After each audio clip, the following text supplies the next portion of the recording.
Okay, got that going.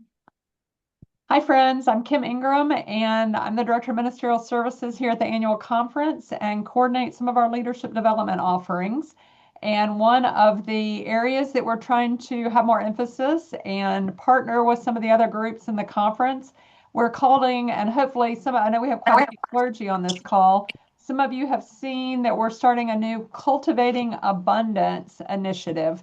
And resourcing around grants comes under the umbrella of that, trying to help ministries and churches, campus ministries, camps, our United Methodist friends to be able to resource their ministries in new ways. And so this is the second of our grant webinars. And I'll introduce Sebastian again in a minute in case you weren't on our first one. But we're really open to suggestions, input, ideas, questions around what might be helpful for you to learn more about, talk to people about, whatever would be helpful that we can formulate, organize to help you think about funding sources for your ministry. So we're glad that grants was of interest to you today and are glad that you joined us. I am going to open us with prayer and then we'll get started. So let's pray together. Gracious and loving God, the one to whom all things belong and in whom all things find their worth, your Son Jesus teaches us to be faithful and wise managers of your resources. So give us wisdom as we seek to identify and allocate resources responsibly. Help us to align our financial aims for ministry with the priorities of your kingdom. Temper any worries we might have through the nurturing presence of your Holy Spirit. Give to us wisdom and discernment in this time that we might identify new funding sources for our ministries, and bless our meeting that it would be fruitful and according to your will. For it is in Christ's name that we pray. Amen. Amen. So Sebastian can talk more about the format and how we'll do questions, but the chat is always open for you to communicate through. And there will certainly be time at the end to do some questions if we don't get them in the middle. So know that we want this to be interactive and participatory in ways that might be helpful. And I'm going to be quiet now and turn it over to Sebastian. Sebastian Byers is the Western North Carolina Conference Grants Manager. And of course, if you joined us for the first one, he led that. If you did not, it's on the webpage where you found this registration, the video of it is. So you can always go back and watch that. And this one will be there too as quickly as possible. So if you want to share it with somebody else or bring somebody else on your team with this information, it will be available on the conference website as well. So Sebastian, thank you for leading us tonight. It's great to have you be here. Thank you, Kim. I'm excited to meet new friends as well as connect with some old friends that we have had from Grants 101. Thank you so much for taking time on your Tuesday evening to sit down with me and Kim and just talk about this wonderful path to getting grants for the work that you do. So we're going to start with a slideshow, and I want to just share some just centering sort of things. First, bear with me, my tongue did not get up with me today. It's doing a little bit better this evening, but so far in some of the meetings I've been in, I've been a little tongue twisted today. So I appreciate you working with me with that. So the idea of this 102 session really is to follow up the 101. And as Kim shared with you, it is on our website if you missed that. And that was really an introduction to grants. We had a lot of different experiences in the room. So we wanted to make sure that we, captured that experience, but also work with folks who were just entering into the grant space. So the idea of this 102 is really just a step beyond that. The ideal here is that you maybe have had some grant work that you've done, but you are developing your grant experience, or you've done some grants before, but it continue to look for some tips and tricks of how to kind of walk through grants. So as Kim mentioned, it is on our website. Please take a look at that recording. And as she said as well, this recording will be up there pretty soon. My goal tonight to work with you is, as Kim said, to make this interactive. I would love you to interrupt me. I would love you to drop things in the chat. I'd love to hear from you. Really, I'm here to help you and to learn from you as well. So it'd be helpful for us to talk to each other, and I don't mind at all if we have a conversation that's fruitful and people can walk home and you didn't have to have me leading the entire presentation. I will tell you that these sessions tend to go quicker than you think they are. So we might not be able to cover every question or everything that you're wondering about grants, Hopefully, you'll have a feeling after this 102 that you want to hear. I don't know if we'll call it a 103. I'm not sure where to go with that. But we'll continue to put this information out for you. I'm hoping that the session is also practical. To me, you're doing a lot of work already. I'm hoping this hour will really help you extend your practice. And we're going to do a lot of things that demonstrate application. As Kim mentioned, I am the grants manager. I am in the missional engagement department, and I'm glad you're here with me. We're going to go to the next slide and talk about agenda and norms. So right now we are working the welcome and check-in. My next category to share with you is how the grant process really works. There was a request from 101 to talk about grant budgets, so we got a bit of that here in the slideshow tonight. I did want to take a few moments and talk about grantor differences. There are different grants coming from different folks. So I really wanted to dive in a little bit on those differences between grantors. Let's suppose you're fortunate enough and you did get a grant. There is a big part of what I call managing the yes. So you receive that yes, what do you do now? We do need to talk about budgets and modifications because what comes along with the budget sometimes is that you have to you evaluate and then reevaluate how you're doing to your budget, and you might need to make a modification request. A big thing I'm doing right now, because we were fortunate enough with disaster ministries, is to get some grants. So I'm heavily in the reporting period, and that's a big part of the grant process. We have a question and answer. I'm going to try and hold 10 minutes for that. Any, any questions? Okay. Okay. I just want to make sure I wasn't missing a question already. And then we'll do a closing and prayer. Our norms here in our space are to engage. I will be respectful of time. I will share freely, and I encourage you to do the same thing. And we are here to learn together. On to the next slide. Grants 101, as I mentioned just before, is really a foundations and basics. This is more of an in-depth of reality check of what grants might look like. I do have a question for folks that have or engaged with grants. Since the 101, if you were with us, what grant opportunities have you encountered? Did you plan or engage in applying for the grant?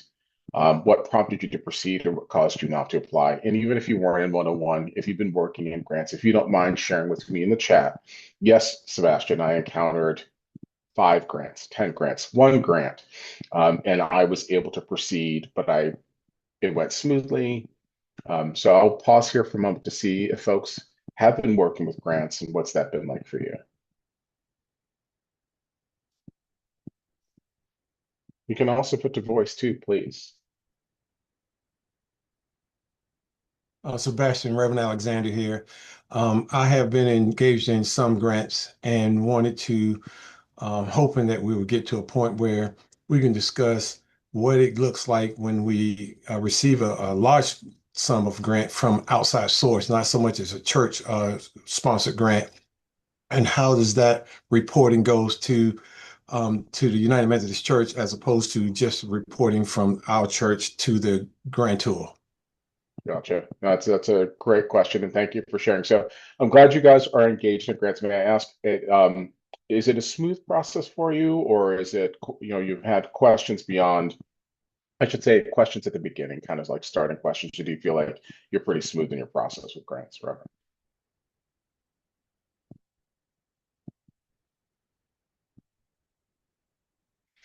Okay, I'm going to take a look over here at the chat, and please forgive me. I've got my chat on the second screen, so I'll just start at the beginning. Rich said we are applying for a Reynolds grant for audiovisual equipment for website live stream. That's great, Rich. Kelly said we've received 3 grants and applied for another and have another in the work. So yes, a number of grants. I like to see all this grant experience here. It's really raising the ante for me.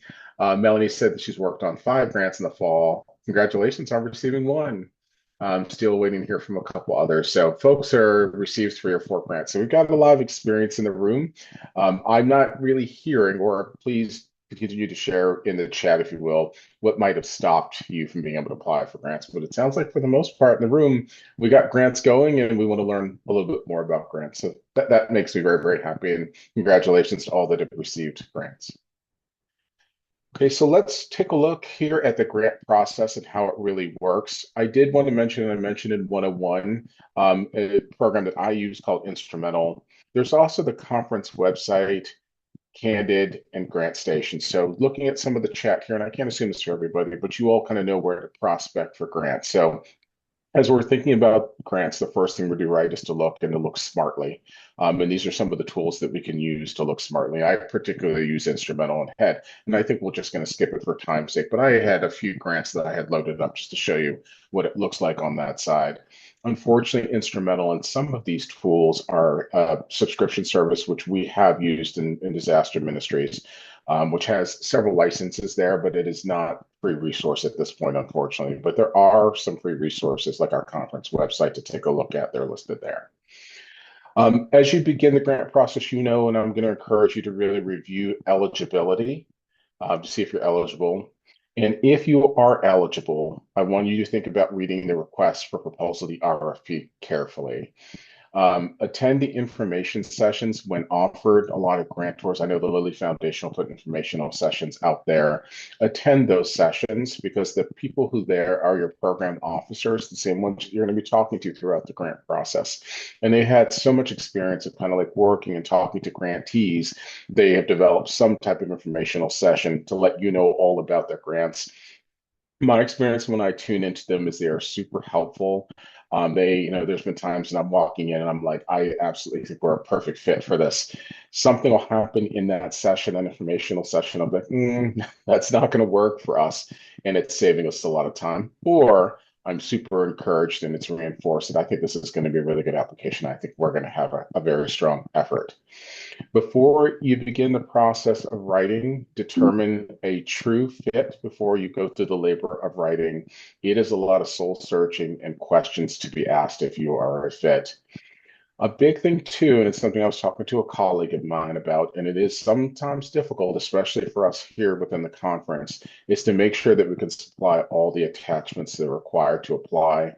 That is a very labor intensive and a lot of communication and outreach to pull things down that you need, like your W-9, your 501c3 if you have it, and all the other board members have been an interesting challenge for me in this position of finding who needs to be on that document. So little things that are out there that you need to make sure that you collate and that you have in order to make your application work.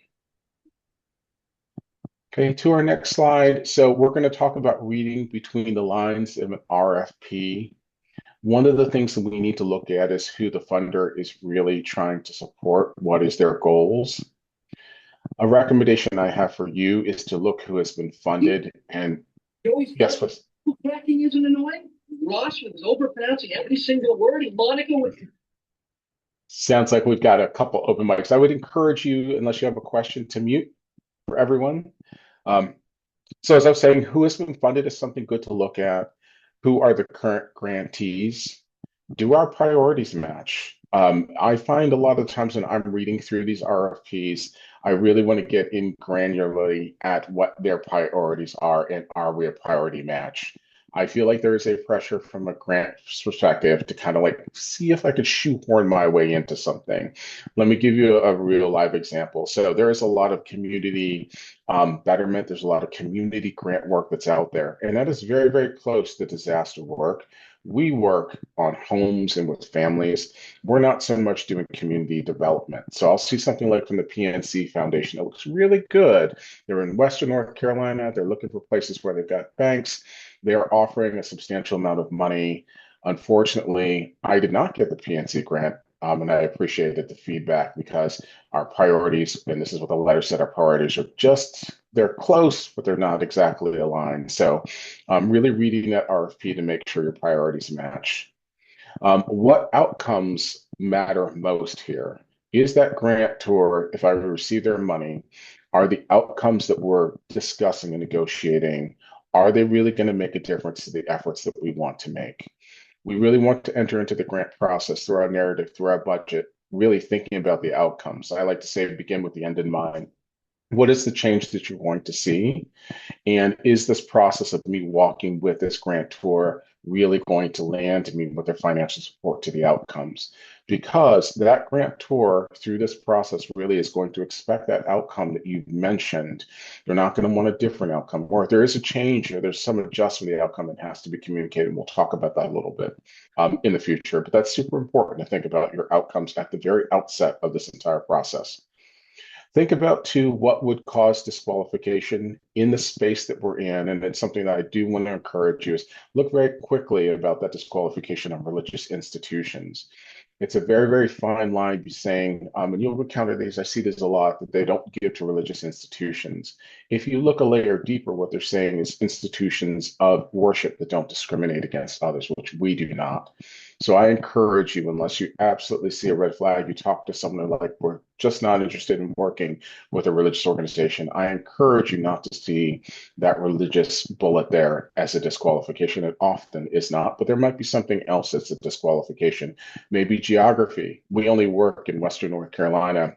If they're working in some other geographic location, maybe that's a disqualification. You're just not going to rise to the top. So that comes out of the RFP.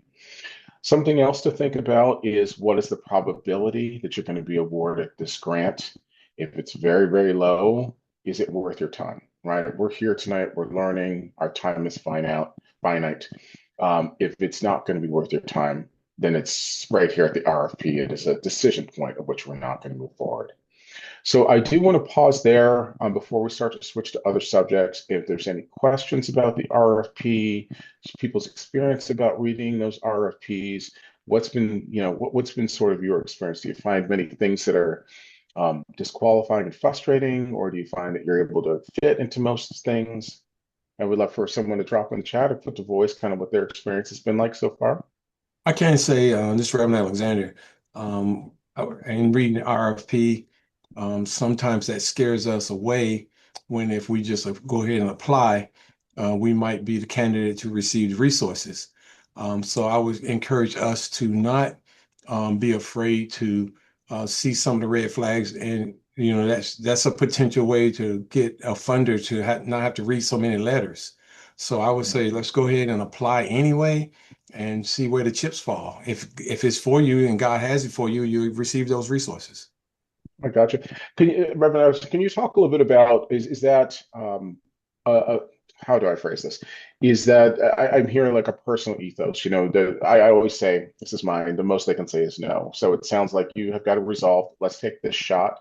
Do you work with others, and how do you guys come to consensus that this is something we should take a shot at? Yeah, we work, of course, I do a nonprofit organization, Children in Crisis, and we sometimes see opportunities to apply for a grant, and then we read the RFP, it almost disqualifies us, but we'll go ahead and apply. And those ones who feared away gave us an opportunity to receive the resources. So that's why I say go ahead and apply. If you've already wrote the letter, most of the time we write in grants, we send the same letter to different funders. So what's the holdup in going head on and just seeing where the chips lie? Yeah, no, I appreciate that perspective. Others, any thoughts to that? I'd just like to know how we can figure out if the religious organization is truly a disqualifying factor, or tease out if we might qualify because we're welcoming and opening. How do you tease that out? Honestly, I always sort of like Reverend Alexander, I don't see that as a disqualification. I think that is something that is put there to scare folks away. And I think our doors are open. The incredible amounts of mission work that we do really benefits the community. Although, and it's also kind of the way we're structured a little bit too. We are houses of worship, we are conference, but there's many folks that we're sort of working with that are partners with us that would not be disqualified. So if I'm doing a joint application, I'm going to mention that. I'm going to talk about, yes, we are a house of worship, but look at all the other folks that we're in coalition with that you shouldn't disqualify this grant proposal simply because we're in it. Or I describe what our leadership role is in that. And I think with most grantors, they're very, very comfortable with that. To be perfectly transparent, I think grantors like to work with houses of worship. They like to work with conferences. They like to work with the United Methodist Church because we're such a sound organization. And in this environment right now, these folks want to work with people that they know that are going to be there. They know they want to work with folks that they know that care and are working with a large swath of the population. So Okay, thank you both for that. So Rich said getting disqualified by grants are not for brick and mortar, has some remodeling and maintenance needs. Yeah, those are, and there's particulars in the grant too that'll tell you what the grant is for. So capacity building versus something else. Those to me are kind of like if it is a capacity building grant and I'm not in the capacity building space for what I need, that's a grant that I am going to pass on because that is something that that the grantor is saying this is what we're after, what we want to do. We want to rebuild banks in Western North Carolina. We're not building back banks or buildings, so we're just not going to go with that. Okay, thank you all. Kim, let's go to the next slide and start to talk about one of my absolute favorite things. And I'm kind of weird about this, but I do like budgets because they are very, very much, as I say, the backbone of the proposal here. So there is, as you all know, there is somebody in the finance office of who you're applying for who is just going through your budget very detailed. And I like to meet them where they're at. And I like to think, along with the good narrative pieces that I'm putting out there, I'm working with someone to develop a good budget. So I wrote here that a budget tells the real story. To me, it signals your readiness and your feasibility. Money doesn't lie. And so it demonstrates to your grantor, hey, the numbers we're putting out here, is this realistic? Is it feasible or is it not? And we've really thought deeply about how we want to utilize the money that you're going to send us. Clear budgets, as I say, build your reviewers' trust. It is okay, by the way, and I'm going to say this at the outset, to pull in budget help. I know I was working with Dr. King all the time to make sure that our budgets were good and that I'm building those trusts because it is such an important piece and often is separate from an officer on the other side who's reading the narrative pieces, putting everything together. There's a finance office that's going to read it. It must be aligned with the narrative. So one of the things that I'll do when I'm writing a budget is I've got the budget on one screen, I've got a narrative on another. I'm super big on proofreading. If you were here with Grant 101, I need to make sure that everything that I dropped into that budget is reflected back in the narrative pieces. Every number, every goal, everything is aligned between the two. So I did want to share it, but I've got this on another slide. I'm going to show you a budget now, a very, very simple one that actually was using PNC that I had mentioned earlier. I do want you to note that it's a very, very simple budget. This is actually more of a worksheet than was the actual budget that went along with our application. But not all the expenses are requested from this particular application. I just wanted to demonstrate for you all that leveraged funds across multiple sources. So Kim has put that up there for us, and I appreciate that. I'm actually going to move, hopefully, over to my budget, which is a little bit bigger if I can find it. My tabs like to move around, but I'll try and do what we can do with the screen here. So you can see at the top the amount that's being requested, which is $75,000. Grantors often ask, and I know a lot of you guys have gone through this, and this is one of those I would say more thoughtful moments is just to kind of explain to way of where you are and who you are getting funding from. I have found there might be a reluctance to reveal all the money that's out there. The conference is somewhat well funded for disaster ministries, and at this time, our accounts are intertwined with the conference's accounts. So it does look like we have a lot of resources that are available, but on this particular grant, it was helpful to share that we have these grants at this time. This is very, very early in my days of working for the conference. We are blessed that we've had some further success here, but I do list some of the folks that are out there. And as you can see, the total being requested in the middle line there is 75,000. I had mentioned some other numbers that are across there. The total projected cost, I think, is super important to work with your financial officer or for you to be aware of what your total project cost. Here it says requested plus committed funding. Please be super transparent with this project cost and do not underestimate it and don't overestimate it, but especially do not underestimate it. It is very challenging to go to a funder and say, listen, I said this is going to be $1.5 million, but really what it is $5.5 million. That funder is going to tell you, well, that's just not going to come from us. So sit down as you're kind of planning and processing with your team and think about what the projected costs are. And beneath it are going to be all the expenses that are going to kind of go along with that. But that's another like little thing, and I wanted to highlight that for you, what that projected cost is. I'm fortunate enough to work with some folks in disaster ministries for this grant who, through our trial and error, we really have started to hone down on what our projected costs are. So let's take a look at some of our expenses. Again, out of this, we're asking for $75,000. A large part of what we do in disaster ministries goes to the supplies and tools, and I'm going to double click on that in a second. We've got storage containers, some of the bigger things we're storing the materials, our trailers. Our measurement and evaluation piece is the one personnel person, or at least some of those that I put in here that I've not put in before. And I actually want to discuss that salaries part here in a moment. But we do need to develop a measurement and evaluation, and I have pitched a consultant here. Please note that the professional salaries are zero, and I'll come back to that in 1 second. We've got software expenses and transportation. As you can see, this is a very, very friendly template, and I wanted it to be accessible for you all. But that number that's down there has to equal $75,000. Some of the work that I do and that you do is really to move around in those categories to make sure that it equals the budget amount that we're requesting. I would tell you that that's a little bit of an art, and it changes per grant. For example, many grants that I'm working with do not want to take on professional salaries. Disaster Ministries tends to encounter a lot of grants that really are about supplies and not about salaries. But yet I still have to support the salaries of a growing team. So for this particular grant, I didn't put any of the salary information. We are blessed to have other grants that do support the salaries. So I do have a couple of questions that I want you to think about as you take a look at the sample that I've given you. What questions would you ask me or someone on our team if you're a funder?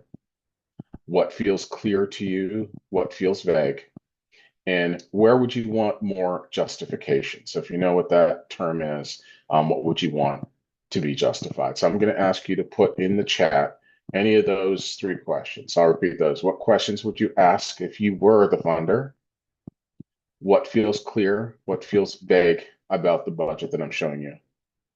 Where would you want more justification? I'll give you guys a minute to put that in the chat or to put to voice, and we'll discuss this budget a little bit more.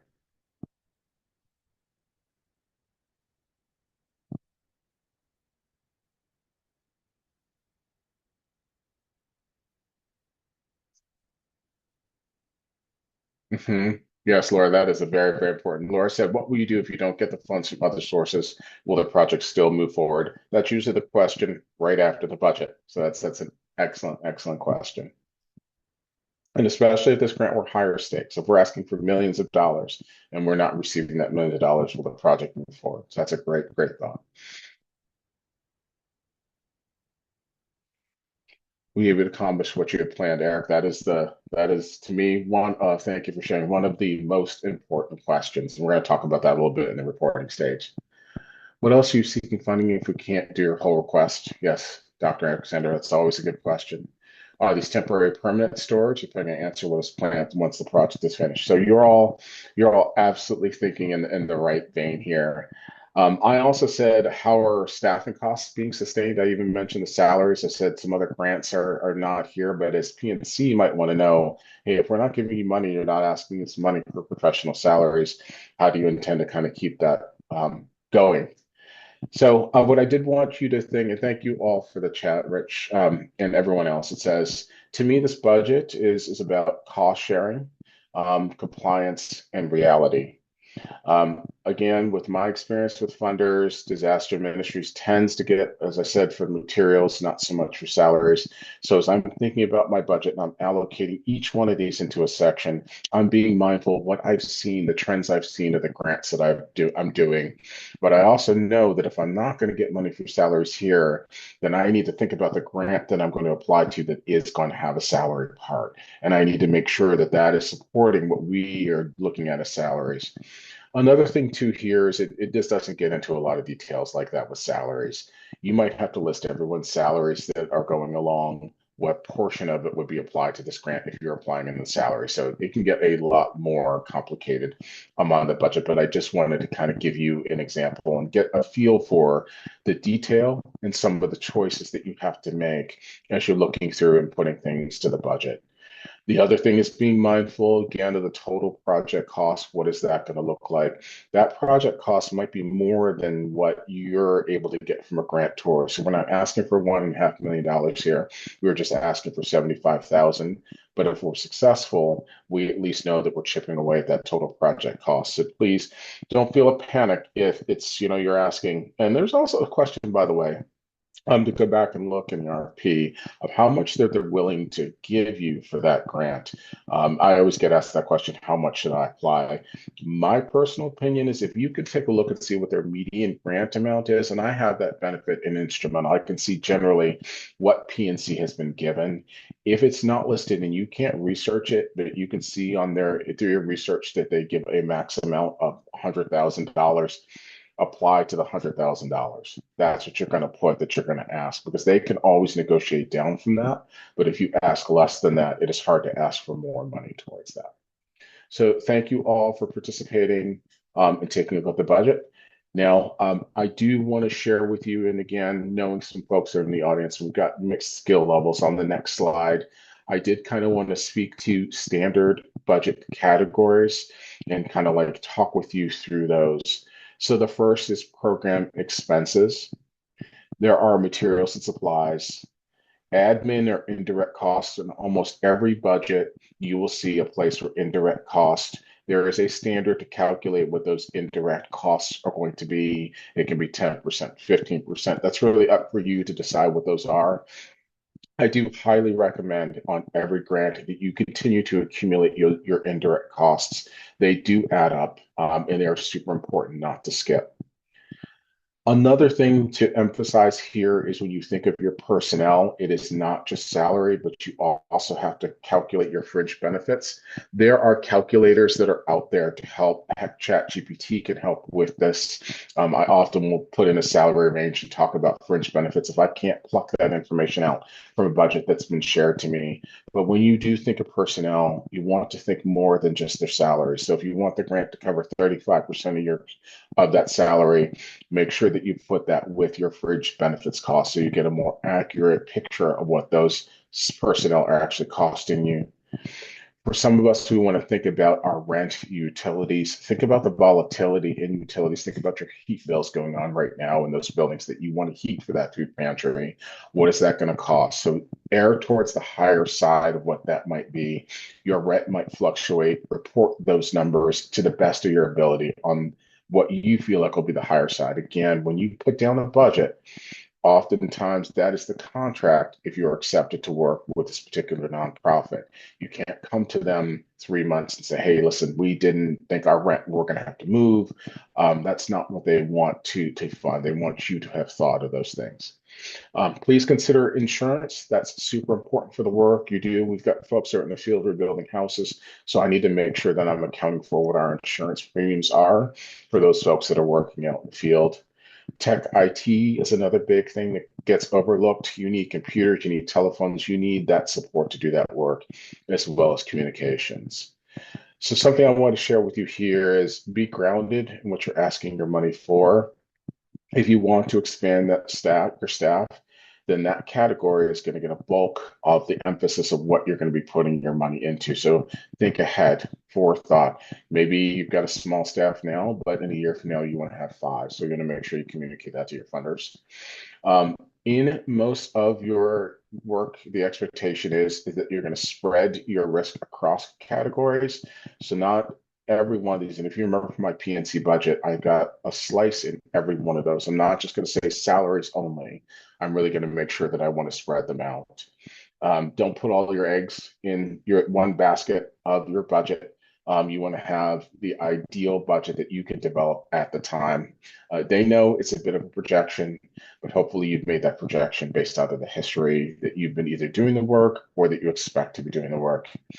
As I mentioned before, the budget is a contract. I worked when I first started with an organization where we were attempting to change a little bit of the dynamics of the budget. They referred us back to the budget and they said, this is what you budgeted for. I know you've had a lot of change in those first days after Hurricane Helene. We did not know what we did not know. We didn't know what we needed.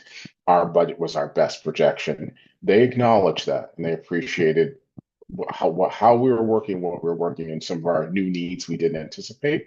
But at the end of the day, they said that budget is your budget. You have to work with that budget. So think about this as like a real locked-in contract if they agree to fund you with grants. They're also expecting you through your budget to deliver on, and I know I had a comment in the chat and I said we were doing reporting, but this is the beginning of how you're going to deliver. It's the money behind you delivering those outcomes. So it goes from the narrative talking about what you want to do, the budget demonstrating financially what you want to do, and then reporting saying, I'm doing what I said I would do. And then that leads to the outcomes that we agreed together to do this grant. So think about that. And it's a big piece of your reporting, as I just mentioned. All right, I'm going to pause there for a little bit. I'm going to take a sip of water and see if there's any questions at all, anything that's kind of surfaced for anyone. We'd love to either put the voice or put in the chat. Yes, I have a question. We were trying to get a salary grant for a community navigator for our church. What grants are we haven't been able to find one so far?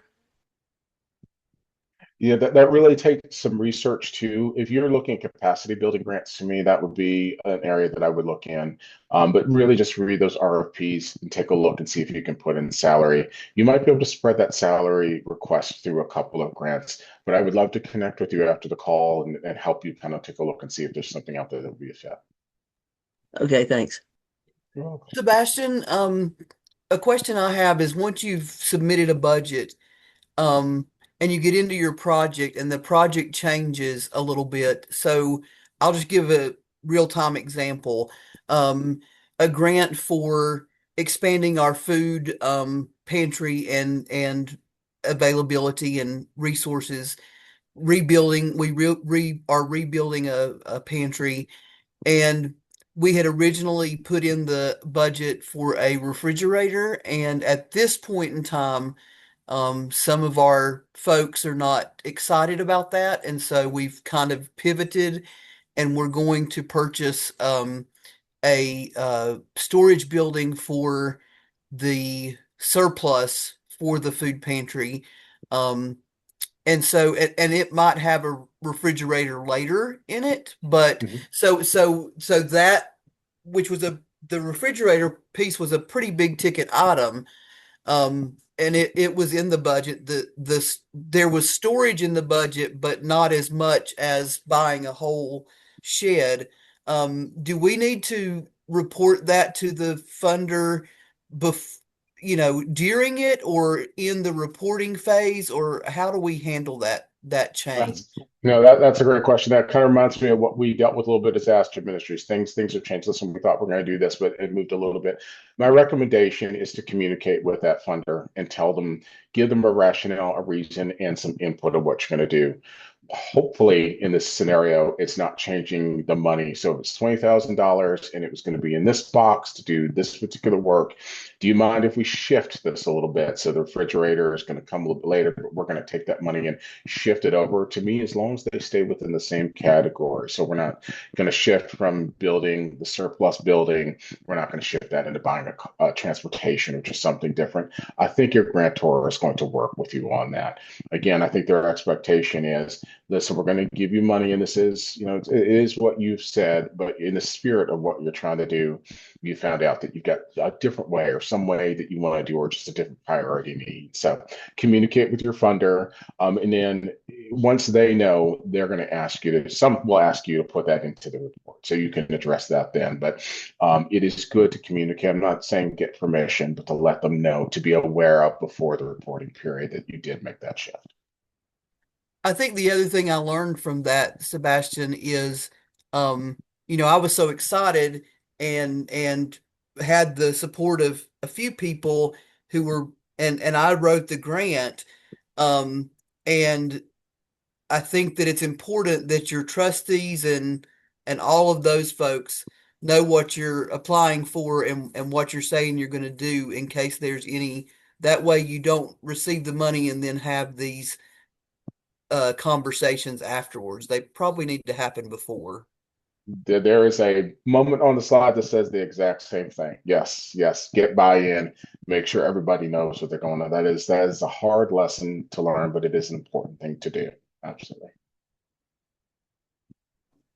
Thank you so much. Anyone else? Sebastian, before you move on, I thought Sister Kelly was asking if she could receive more funding. Did I misunderstand you, Miss Kelly?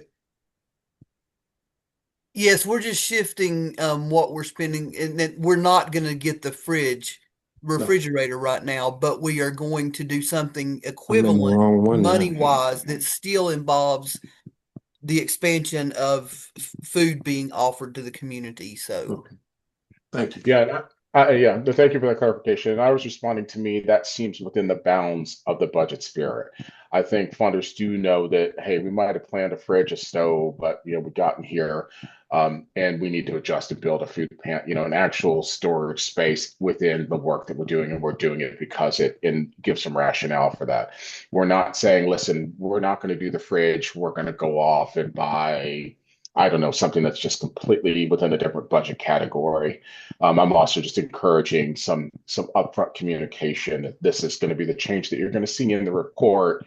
Do you have any feedback? Is this okay? And in my opinion, in this particular scenario, I think that she's going to be absolutely fine with the funder, and they're going to appreciate that them trying to do things as best as they can with the resources that we're given.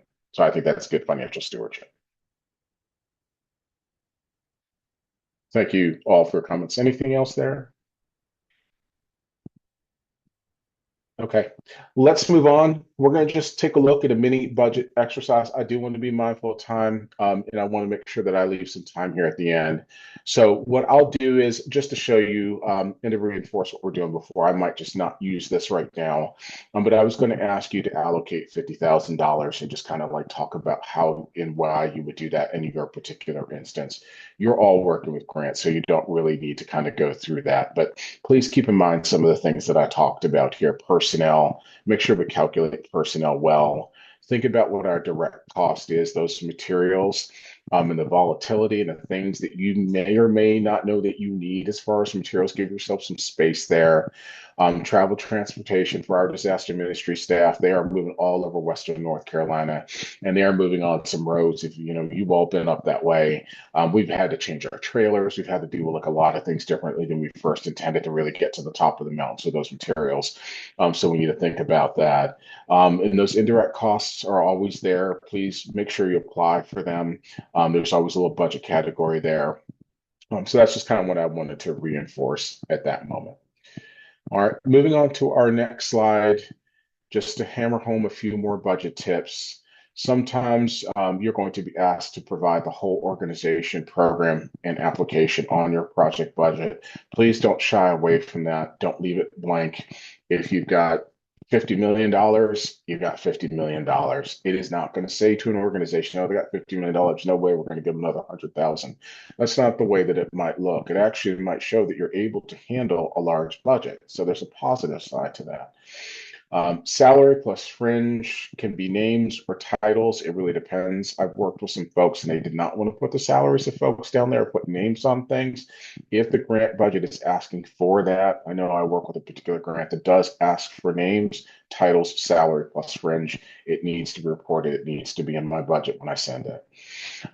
Assure that that budget matches your ask amount. So you saw my example of PNC, $75,000 at the top ask, $75,000 at the bottom. There are no, and I really appreciated this, someone shared this with me a long time ago, but there's no single right budget, but there are defensible ones. Your funder knows that personnel, the folks that you're trying to work with and hire and have hired, are the real driver of your outcomes. It's unfortunate we're just living in an environment, at least on my end, where folks just don't want to fund that personnel. I think they're assuming someone else is going to get it, and there's some volatility with personnel. But do make sure that you ask for it, and you know that your funder knows that people got to do the work. You're doing the work, and you're part of the whole puzzle. Budget reveals your values, your priorities, and your realism. To me, it is we can have a common discussion over numbers. We might be super passionate in the narrative. We might have a lot of great ideas. The numbers don't lie. So try and align your budget to those values and your priorities and your realism. You want to do good work and they want to give you money to support, but you have to be realistic in your budget of how that's going to happen. As I mentioned down here, reviewers will ask, can they really do this with this money?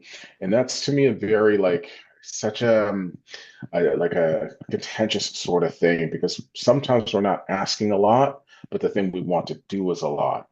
I'm thinking applying to you, I don't want to suggest to you, I need a lot of money, right? I don't want to put that out there. And so reading my budget and that $75,000 one, I actually left that up there. And I think I saw in the comments, someone could be like, listen, you're doing all this work. Is this really enough money?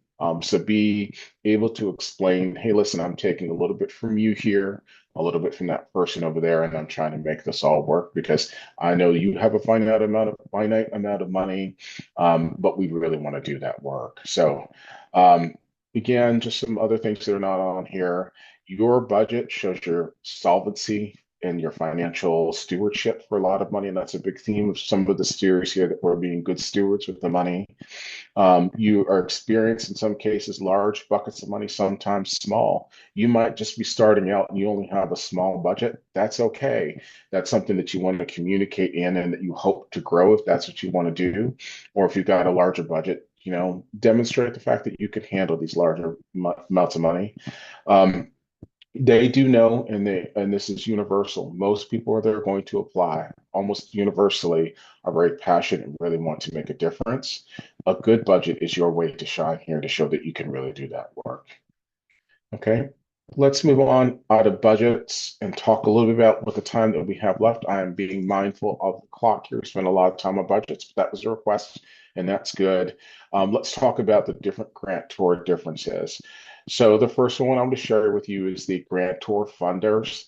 Please know that they are about compliance. They're also about good budgets. I'm working with the state and our budget. I went through a lot of steps working with the state to get some emergency management NCEMs who we got the grant for.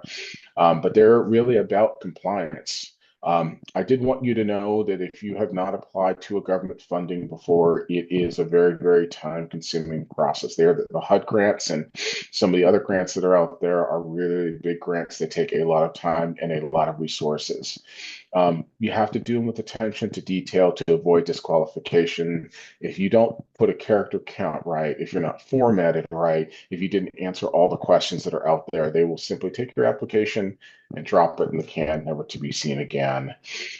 Check with the legal with our legal with legal here within the conference. If you decide to apply, that is the same thing that's on our website as well. There are some notes to consider if applying for federal money.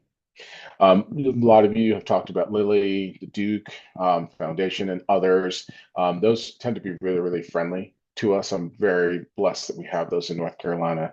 So foundations would be a recommendation of mine to make sure that you apply to.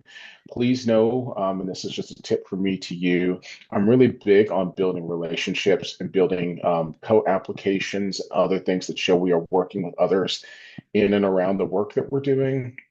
I have a friend who reviews that on the foundational side, and that is a big green light for them. They really, really like folks that are co-applicants or that talk about the network in which they're going to work with the foundational money because that spreads their impact if you're doing that. Corporate funders, if we can get them, they're fantastic. Think about branding and outcomes, how you're going to share. They're going to want to tell that story of working with you. And so they're going to be very outcome driven there. And then, of course, there's individual donors, and that really, really varies. And it's all about relationships, the folks that you know or the folks that can introduce you to others that will be able to give you those individual donors. They are out there. I will share with you in this current climate, we keep hearing about Mackenzie Scott and others that are giving large donations. That's fantastic. But the average individual donor is getting pretty tapped out. There's not a lot of folks that are replacing folks that have been giving money. As that generation passes on through that next generation up, the individual donors are not there. The money is not there as much. Another little thing here for individual donors too is it is really about putting yourself out there to ask, finding the right person that can open those doors for you. If you have that person, you're going to be in a really, really good spot to be able to apply for some individual donor money. All right. Sebastian, is a Yes. community partner the same as an individual donor? If you had a company that was a community partner with your It church? can be, yeah, it can be both actually. Yeah, it's stress. Community partner for me feels more like somebody that wants to do the work with you. An individual donor might be someone in your community who's willing to support that. Sometimes folks have had, I know we're working with somebody whose family had a trucking company in the Southeast, and that family created their own family foundation, and someone knew somebody, and that was kind of the introduction to that. So they are in the community, they are members of the church, but they are bringing their foundation forward to help us work. Okay. All right, we are almost there, folks. Again, I want to make sure that I leave some time for any Q&A for us to talk together without me leading. So we are here at Managing the Yes. Please review your contracts carefully, confirm your deliverables and your timeline. I actually create what I call a grant sheet, which is a couple of one bullet down from there. I put stuff on my calendar. I read my MOAs. I read all the contract language constantly. I just do because there's always a question that kind of comes back to it. And I want to make sure our team and that I know what our deliverables and what that timeline looks like. Make sure you track expenses and outcomes from day one. So the minute that we're signing that contract, we are already putting in place to start tracking expenses before we even get started and our outcomes before they even get started. So I actually will take my outcome, I'll put it there. To me, it's like a trail. There's a money trail that's going along, but I'm also tracking our outcomes, number of homes repaired, a number of homes winterized, and make sure you have those systems. They can be a little bit of a devil to get set up, but it is so important to have that set at the beginning. Again, I've talked about a grant cover sheet, and Kim, maybe that'll be something that I'll add. What one of my grant cover sheets, they're just one page. I just try and specify the pertinent information, what the grant started, when it ends, how much money that we have, what it's for, those like bigger block things. And for me, that's a communication tool that's going to go out to our case managers, to construction managers, and folks that are in the know and need to know what that grant is for. Okay. And this is something that I so appreciate was brought up. Make sure you share with your stakeholders about the deliverables so there are no surprises. We could just pause for the rest of the time because there are so many instances that was brought here in our session tonight where folks just aren't on the same page. And then, you're needing to shift something because you know that this is going to have to happen and they were not informed. And now there's a communication and moving forward issue. So schedule time to talk with your partners, especially I know a lot of you do work with your community partners. Sit down at a table. In disaster ministries, we call those LTRG groups. And we're just sitting at a round table, all these folks that are doing disasters in Buncombe County, and we sit and we talk intentionally. Please do that. So whoever you're working with, and it tends to be a lot of folks in your community, make sure you sit down and talk. And then regular calls and stay consistent with your funder. Hey, funder, we've got a budget change. I just want to get on the line with you and make you aware of that. So that's an important practice. All right, I'm gonna just speed up just a little bit. I'm so sorry that I'm kind of already into that last 10 minutes. I promise you I will try and do this within 3 minutes, so we'll have the last 5 minutes to ask any questions and follow up. So reporting is the backbone of your post award. It needs to offer depth, it needs to offer pace. Please note your requirements are going to vary. No reports look exactly the same. Some are easier than others. Some are a lot of time spent. Know at the beginning before you even apply to this grant that there's going to be a reporting requirement, and it's going to take some of your energy. So it's not enough just to write it; it's where you have to actually do some reporting. To me, every time I introduce myself as a grant writer, people are like, "Oh, I've written a grant," and I'm like, "But did you do the reporting? Because that's as much a beast, if not more, than your actual application." It is done in a grantor portal, so please get comfortable and be prepared to be able to work with those. There are always tutorials and folks that will help you walk through those. As I said, budget significant time for these reports. One thing that we've been talking a lot about in my world is garbage in, garbage out, and that goes back to setting up your systems right at the award. If you don't collect good data, if you're not tracking your outcomes, if you're not tracking money you spend, your reports are going to look like garbage. So it's really important of whatever you put into the system. When it comes time, you got a week out for that report. If you're taking the time to put good processes, you're going to get good data to put in that report. That goes to clean and useful data. Know that the report here is explaining the outcome of the funded project.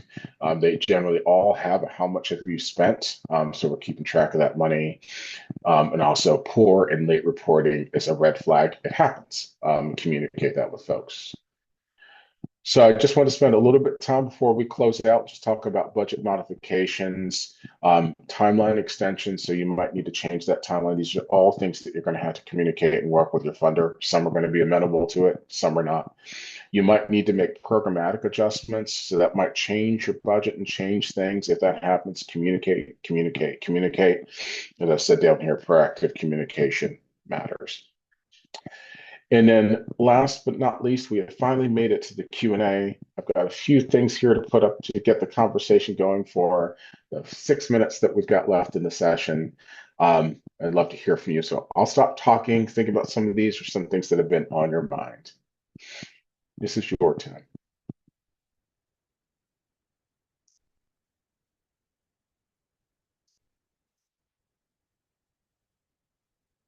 What's been your experience? What questions can I answer? What did you, we're hoping it would be covered here that we might be able to cover, or if it's related to something that was on the slides. And thank you all, by the way, who have to drop off the call. Appreciate you coming.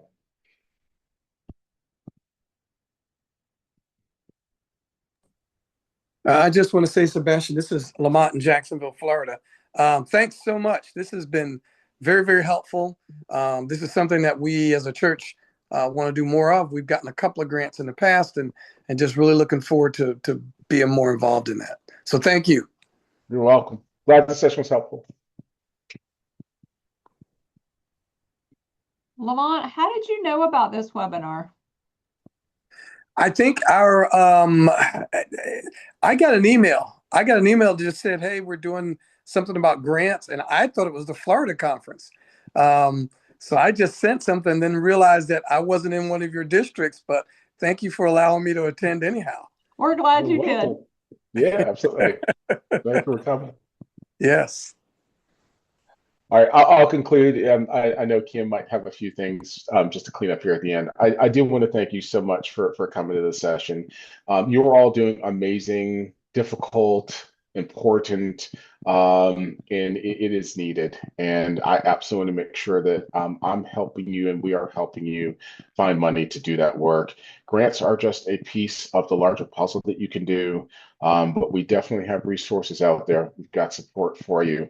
And I'm super, super happy to answer any questions. You can find me on the conference website. I'm happy to answer any and all questions, grant, reporting, budget related to the best of my ability. So thank you for letting me be with you for an hour. Thank you, Sebastian. This has been so helpful.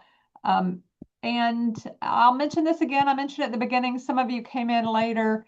We do have a new Cultivating Abundance initiative, and we're trying to help resource funding opportunities, things beyond. We can always include giving by parishioners, but trying to expand beyond that to help ministries find new and different funding sources. So as you think of something that you think would be helpful to resource, then we would love to do that. So please get in touch with me and let me know, and we'll explore it. We will get this posted as quickly as I can get it to the communications folks, and they can get it put on YouTube. So as soon as that happens, somebody asked when will it be posted, and I don't know quite how long it'll take to get that done, but we will do it just as quickly as possible. There will be a survey I'm going to send to you in a few minutes. We want your feedback about what you experienced and about continued learning. So if you'll take just a minute and complete that survey and get it back to us, you don't have to do it tonight, but I'll give it to you before I leave so you have it at your convenience. And we'll stay in touch about other things that are going on that might be helpful for you. If you don't get e-news, sign up for e-news, because that's your best regular ongoing information source about what's going on in the conference and what the resources we're offering are. So friends, have a good evening. Thank you very much, and we'll see everybody again soon. Good night.